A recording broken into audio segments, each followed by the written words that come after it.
The rising sun lit up Motegi like a stage built for gods, but only one rider burned brighter than the sky. Marc Marquez screamed inside his helmet, not for the trophy, not for the points, but for 6 years of suffocation turned into fire. The man who'd been written off, cut open 4 times, dismissed by engineers, cursed by doctors, and humiliated by Honda's collapse had just done the unthinkable. He wasn't just back, he was champion again. 7th Premier Class crown, 9th overall, the oldest in modern history to do it, after 2,184 days without a title. The helmet scream told the truth. This was not Ducati's victory, not Bologna's engineering masterpiece, not corporate brilliance. This was the rage and genius of a single man who refused to die. And then, like a coward muttering in the shadows of fireworks, Ducati's Mauro Grassilli stepped up to a microphone and tried to write the script. Superhero, he called Marc. And then, with the arrogance only an insecure empire could spit, he said the words that exposed everything. Without Ducati, it was impossible. That's the moment the coronation turned into a war, because this wasn't Ducati's story to own. This was Marc Marquez bending MotoGP itself to his will. The Honda Hell. Proof that Ducati didn't build him. To understand why Grassilli's comment is pitiful, you've got to drag your eyes back into the darkness Marc crawled out from. Honda, 4 surgeries on the arm, vision problems, nerve damage, doctors whispering retirement. A factory that once built icons turning into a scrapyard of broken designs. From 2020 onward, Honda didn't just fail, it betrayed. The RC2130V was a coffin with wheels, killing confidence, killing careers, swallowing riders whole. But not Marc. He dragged that dead horse through swamps no other rider could cross. Still finding podiums, still terrorizing tracks where the bike had no right to be. Rivals watched him fight with machinery that belonged in Moto2, not MotoGP. Every lap was proof Ducati wasn't the savior. If anything, Honda was the devil, and Marc kept dancing with it longer than any human should have. When people say, without Ducati, Marc wouldn't be champion, they erase those years where he shouldn't even have been competitive. He was still fast enough to ruin people's Sundays with a machine that couldn't fight Aprilia satellites. He didn't need Ducati to prove his hunger. He just needed a bike that wouldn't self-destruct underneath him. Gresini, the year-old Ducati that exposed the truth. 2024 is the season that blows Grassilli's entire argument to dust. Marc wasn't factory. He wasn't even second string. He took a year-old Gresini Ducati, GP23 the scraps, and made it bite like a predator. 3 wins. Regular podiums. He finished 3rd in the World Championship, ahead of Enea Bastianini, who was on the factory bike, ahead of better-equipped rivals who had no excuses. If Ducati made him, then why did he beat their golden boy with old equipment? Why did he, fresh out of Honda's hell, grab a Gresini bike and shred the paddock? That wasn't Bologna's masterpiece. That was Marc Marquez showing he didn't need the latest. He didn't need the polished factory toy. He needed only a frame, 2 wheels, and the rage in his chest. The GP25 myth versus the GP24 reality. Here's the funniest part about 2025. The GP25 was hyped as the nuclear weapon, the ultimate machine, the one that would cement Ducati's monopoly forever. But reality laughed in Bologna's face. The GP25 was unstable, heavy in feedback, unforgiving.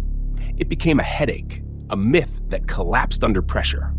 And while Ducati spun narratives, the GP24, last year's bike, became the real weapon.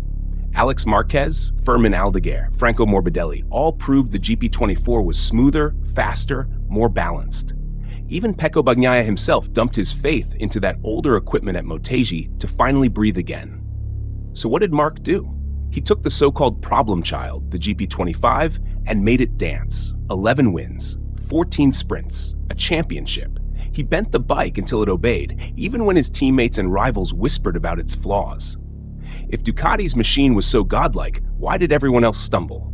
Why did Pecco only find joy when he ran back to last year's Tool? Why did Alex shine on the GP24 while the GP25 was supposedly the crown jewel? Because Ducati didn't build Marc's title.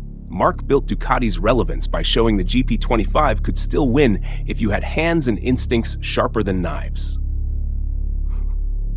Ducati downsizing, Ducati dependent. Let's not forget, Ducati entered 2025 weaker than before. Pramac, their powerhouse satellite, bailed and joined Yamaha. That cut the brand's grid presence from 8 bikes to 6.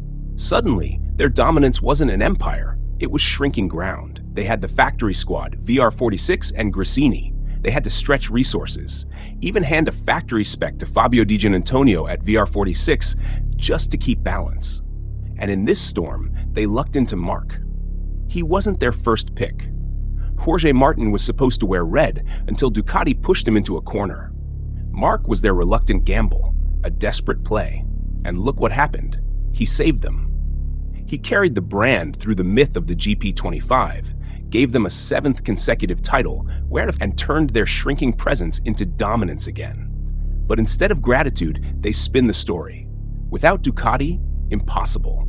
Without Marc, Ducati would be scrambling to explain why Yamaha with Pramac, why Aprilia with Bezzecchi, why KTM with Acosta might have ended their streak. Ducati didn't rescue him. He rescued them from humiliation. Gresili's words, insecurity dressed as credit. So Gresili says Marc is a superhero. Then he twists the blade. But without Ducati, impossible. That's not celebration. That's fear. That's insecurity leaking out of a brand that can't stand the idea that a single rider outshines their entire machine. Ducati's ego can't handle the fact that when history books write 2025, it won't be about the GP25's engineering.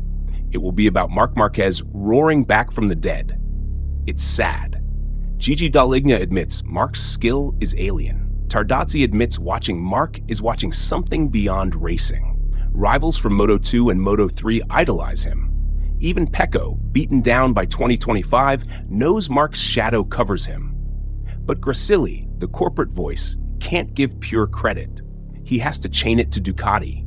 He has to say without us. It's like watching a man jealous of his own reflection. The verdict. Ducati needs Marc. Strip away the paint, the PR lines, the brand politics, and what's left is this. Marc Marquez would have won on Aprilia. He would have won on KTM. He might have even dragged Yamaha to relevance. Ducati was not his savior. Ducati was the lucky platform that didn't self-destruct under him. History won't remember Ducati's GP25 as the machine of the gods. History will remember the man who tamed it when others couldn't. History won't write Mauro Gresili's quotes. It will write the helmet scream in Japan. It will write the comeback of all comebacks, the defiance the scars turned to weapons. Ducati needs Marc Marquez. Marc Marquez doesn't need Ducati.